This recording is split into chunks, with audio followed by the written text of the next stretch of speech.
안녕하세요. 피부과 전문의 우영주입니다. 남성분들 혹시 최근에 사진을 찍었는데 정수리가 예전과 좀 달라 보인다거나 왁스로 머리를 만지는데 모발에 힘이 없어지고 세팅이 잘 안 되는 경험을 해보신 적이 있으신가요? 오늘은 성인 남성분들이 가장 크게 고민하는 남성형 탈모와 지금 실제로 사용할 수 있는 치료법에 대해서 솔직하게 이야기해 보도록 하겠습니다. 남성형 탈모는 병이라기보다는 유전적으로 어떤 예정된 변화에 가깝습니다. 아버지 쪽뿐만 아니라 어머니 쪽 가족력도 매우 중요하고요. 결국 탈모 관련 유전자는 부모 양쪽에서 영향을 받을 수 있어요. 부모 중에 누군가 남성형 탈모나 여성형 탈모가 있으시다면 나도 언젠간 찾아올 수 있다는 마음을 준비를 하고 계시는 것이 좋습니다. 물론 이건 100%는 아니에요. 남성형 탈모의 시작은요, 머리카락이 빠지는 것보다 먼저 머리카락이 가늘어지는 과정이 선행되는데요. 어떤 분들은 정수리 부위가 먼저, 어떤 분들은 앞머리 쪽, M자죠, 쪽이 우세하게 진행되기도 합니다. 굵고 세개진한 머리카락이 점점 가늘어지고요, 힘을 잃으면서 이렇게 한 줌 잡았을 때 모발의 힘이 없어지고 양도 적게 느껴지게 됩니다. 이것은 모낭이 남성 호르몬의 일종인 DHT라는 물질에 의해서 소형화, 미니어처라이제이션이라고 하거든요. 소형화되는 과정입니다. 모발의 성장에는 주기가 있어요. 성장기, 퇴행기, 휴지기, 다시 성장기를 반복하는 이런 사이클이 있는데 DHT의 영향을 받으면 가장 중요하고 긴 시간인 성장기가 점점 짧아지고요, 모낭이 작아지면서 여기서 나는 털들도 가늘어지게 되는 겁니다. 이런 영향을 받은 모낭이 많아질수록 머리가 비어 보이게 되는 거죠. 이미 과정이 많이 진행됐다고 하면 약을 먹고 치료해도 회복이 제한적이에요. 그래서 탈모 치료에서 가장 중요한 것은 조기 치료라고 생각합니다. 가족력이 있는데 모발이 예전보다 가늘어지기 시작했다면 가능한 빨리 병원을 방문해 보시는 것을 추천드려요. 빨리 시작할수록 반응도 좋고 지킬 수 있는 모발도 많아지는 것이죠. 치료 옵션을 하나씩 살펴보겠습니다. 가장 먼저 시작하기 좋은 것은 미녹시딜입니다. 바르는 제형은요, 약국에서 처방전 없이도 구매할 수 있고요, 모발의 성장기를 길게 만들고 모낭 주변 혈류를 개선해서 가늘어진 모발을 다시 굵게 만들어주는 것으로 알려져 있습니다.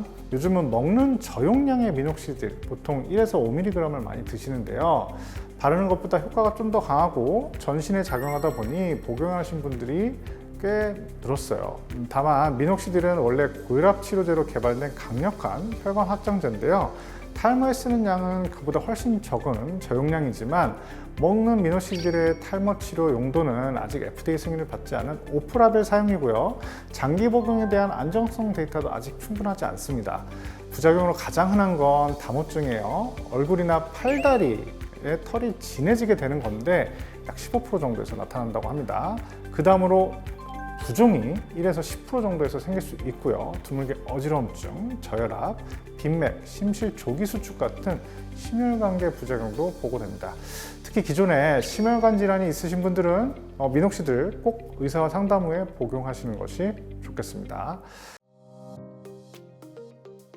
다음은 피나스트라이드 상품명 프로페시아죠. 5알파 환원효소 2형을 막아서 혈중의 DHT를 약 70% 가까이 줄여주게 됩니다. 아까 DHT가 남성형 탈모를 일으키는 주범이라고 말씀드렸죠. 5알파 환원효소는 쉽게 말해서 테스토스테론을 DHT로 바꿔주는 변환 효소인데요, 이 테스토스테론 자체는 사실 모낭에 큰 해를 끼치지 않아요. 그런데 이 효소를 만나는 순간 DHT라고 하는 훨씬 강력한 형태로 바뀌게 되는데, 이 DHT는 테스토스테론보다 모낭 수용체의 5배 정도 강하게 결합을 합니다. 그게 모낭을 서서히 위축시키게 되는 것이에요. 피나스테라이드와 앞으로 설명드릴 두타스테라이드는 바로 이 변환 과정을 차단하는 약입니다.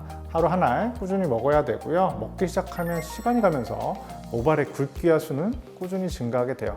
보통 1에서 2년까지는 증가를 하죠. 복용한 지 2년 이상 되신 분들은 약을 꾸준히 먹어도 그 이상으로 좋아지기는 좀 힘듭니다. 그 상태가 유지되는 것이죠. 더 강력한 옵션으로는 두타스테라이드, 상품명으로는 아보다트가 있는데요, 5알파 환원효소 1형과 2형 효소를 모두 차단해서 혈중의 DHT를 90% 이상 억제하는 작용을 합니다. 여러 연구에서 피나스트라이드보다 모발수 증가, 굵기 개선에서 좀 더 우수한 것으로 나타났죠. 특히 피나스트라이드의 반응이 부족하거나 앞머리, 전두부 탈모가 좀 심하신 분들은 좋은 선택지가 될 수 있습니다. 가장 효과적인 방법은요, 남성 탈모에서 가장 효과적인 방법은 조합 치료예요. 미녹시딜과 피나스트라이드 또는 두타스트라이드를 함께 사용하는 것이죠. 서로 다른 기전으로 시너지 효과를 내기 때문입니다. 미녹시딜을 바르는 것이 정말 귀찮으신 분들이라면 먹는 약 단독으로 시작하셔도 좋죠. 그 외에 두피 주사, 메소테라피라고 하죠. 그다음 PRP 치료, 저출력 레이저, 그리고 최근 나온 피나스트라이드 도포제도 도움이 됩니다. 탈모가 많이 진행됐다면 모발 이식도 고려할 수 있지만 약물 치료를 먼저 충분히 해보시고 1에서 2년 정도 효과를 본 후에 모발 이식을 결정하시는 것을 추천드려요.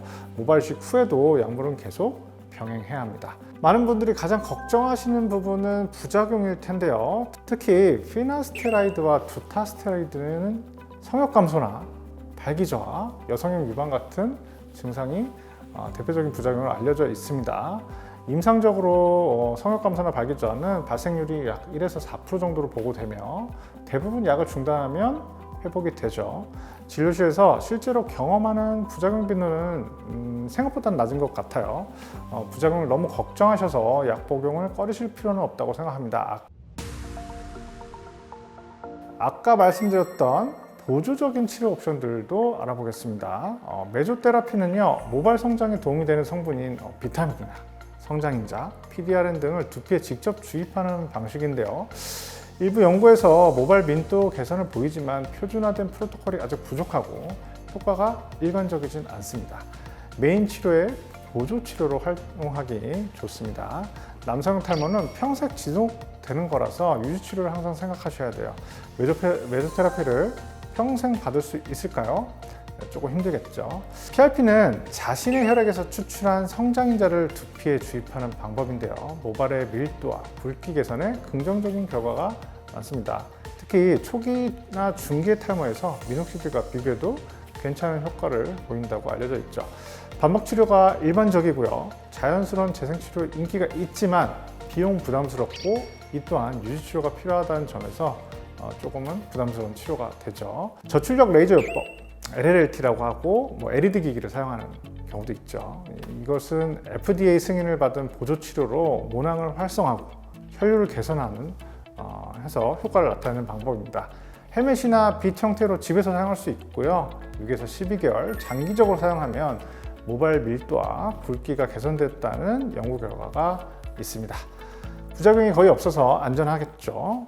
두피 보톡스는 들어보신 적이 있으실까요? 초기 연구들에서는 반응률이 약 70에서 79% 정도 나오면서 기대를 모았어요. 하지만 2024년에 가장 엄격하게 설계된 무작위 대조 연구에서는 위약과 비교했을 때는 유의미한 차이가 없다는 결과가 나왔습니다. 가능성은 있지만 아직 단독 치료로 쓰기엔 근거가 부족하고 기존 치료와 병행할 때 의미가 있을 것 같습니다. 탈모 샴푸 또는 판토와 같은 모발 영양제는 DHT를 직접 차단하거나 강력한 성장 촉진 효과는 없죠. 두피 환경 개선과 영양 보충으로 탈모에 간접적으로는 도움을 줄 수가 있습니다. 판토과 같은 영양제는요, L시스틴이나 비타민 B군 등이 들어가 있으며 특히 스트레스성 탈모에 도움이 된다는 연구들이 있습니다. 카페인이나 비오틴, 로즈마리 오일 샴푸도 비슷한 보조 역할을 합니다. 하지만 탈모 샴푸나 판토와 같은 영양제는 남성형 탈모 치료에서 효과가 제한적이다라고 이해하시면 돼요. 한 가지 분명히 말씀드리고 싶은 것은 남성형 탈모 치료에서 피나스테라이드나 두타스테라이드 같은 약물 복용은 필수적이라는 것입니다. 탈모의 핵심 기전을 정확하게 방해하는 치료이기 때문에 효과가 아직까지는 가장 좋고 안전성까지 고려했을 때 장기적인 유지 치료에도 아직 이를 대체할 만한 대안이 없습니다. 다른 치료들은 어디까지나 보조적인 역할이라 생각하시는 게 정확하죠. 부작용이 걱정돼서 약물을 안 먹고 보조 치료만 하시는 경우는 치료 효과가 많이 떨어질 수밖에 없습니다. 그렇다고 보조 치료가 의미가 없다는 것은 아니에요. 특히 약을 시작한 초기에는 효과가 나타나기까지 시간이 걸리기 때문에 이 시기에 PRP나 메소테라피 같은 보조 치료를 병행하면 모낭 환경을 개선하고 치료 반응을 높이는데 도움이 될 수 있습니다. 또 먹는 약의 부작용을 느껴서 치료할 수 없는 경우에도 의미가 있죠. 핵심 치료를 기반으로 하되 거기에 보조 치료를 더하는 방식으로 접근하는 것이 좋겠습니다. 간혹 탈모 치료를 시작하면 초기 몇 주에서 몇 달 사이에 일시적으로 모발 탈락이 늘어나는 경우가 있거든요. 모낭들이 새로운 성장 주기로 전환되는 과정에서 생기는 현상인데요. 이를 쉐딩 현상이라고 하죠. 이때 빠지는 모발 대부분은 이미 가늘어진 상태로 모발 주기의 끝에 다다른 것들이에요. 쉐딩은 보통 복용 후 한 2-3개월에 가장 두드러지고요. 3에서 6개월 사이에 점차 줄어듭니다. 이 쉐딩은 피나스트리 단독으로도 나타날 수 있고 미녹시딜과 병행할 때 더 강력하게 느껴지기도 해요. 나중에 다시 자라게 되니 초반에 쉐딩 현상이 있다고 해서 너무 걱정하실 필요는 없습니다. 남성형 탈모 치료는요, 있던 모발을 지키는 과정입니다. 빨리 시작할수록 그리고 꾸준히 관리할수록 결과가 좋습니다. 반드시 피부과 전문의와 상담 후에 본인 상황에 맞는 계획을 세우시기 바랍니다. 오늘 영상이 도움이 되셨다면 좋아요, 구독 부탁드립니다. 피부과 전문의 우영준이었습니다. 감사합니다.